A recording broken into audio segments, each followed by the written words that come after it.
were no clocking in or out like that. The starting time was 7:15. Your deadline, you could just about get in at 19 minutes past, and then after that, doors were shut, and you tried to get through check office, and depending on man at check office, whether he let you through a lot or he sent you one per day.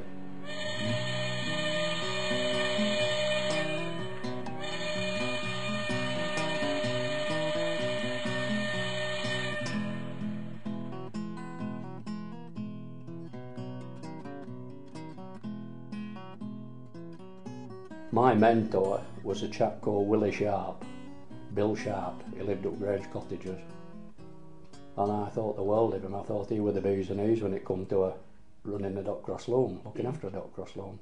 Because with a lot of tuners, I mean, in that one shed where I worked, there would be probably 350 looms in the shed, but there'd be about, I would think, about 325 of them running. There was 8 loom tuners in one shed, all with a section. A section is your allocation of weavers. I mean, it was one weaver, one loom. It was that tuner's responsibility to keep it running, because when that loom stopped, the weavers were earning nothing.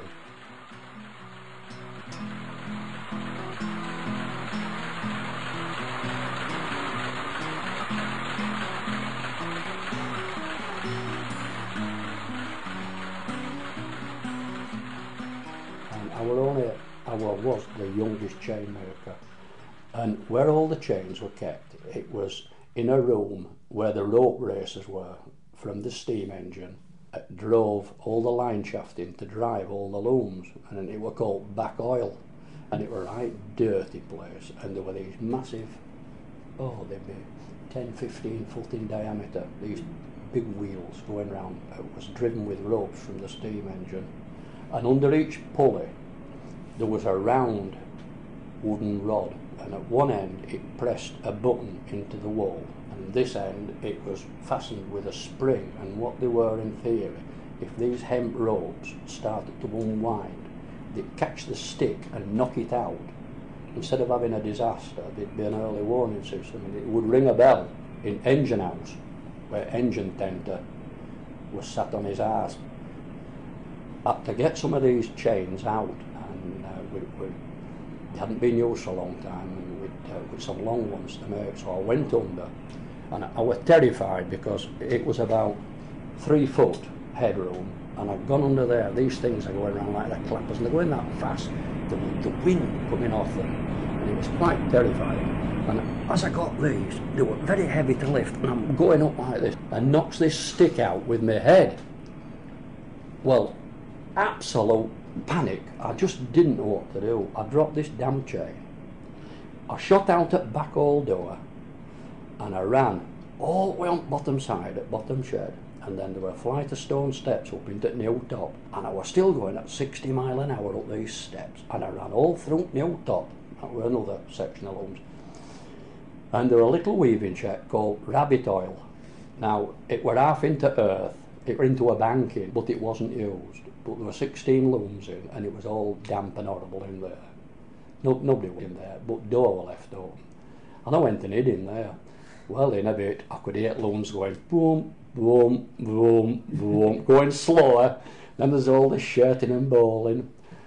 Well, they were stopped for about 20 minutes because they couldn't find out. Anyway, apparently, Lewis Musket, whose loom were just outside at back hall door, says, if I were you, I'd go and find young Ellis, because he's just come out here at 60 mile an hour. I think he'll know.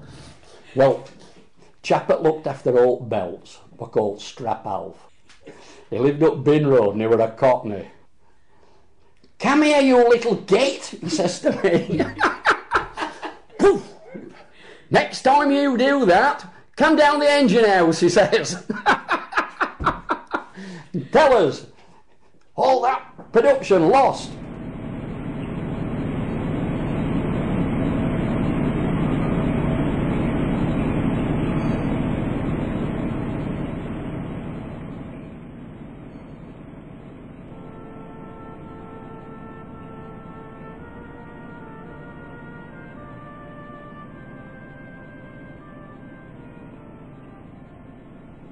And then, of course, Mr. Harry Collins. who was very strict, but he was a good teacher. Very good, strict, disciplined man. And he did a lot for the village when he helped to form the youth brass band. Him and Tom Eastwood started that off.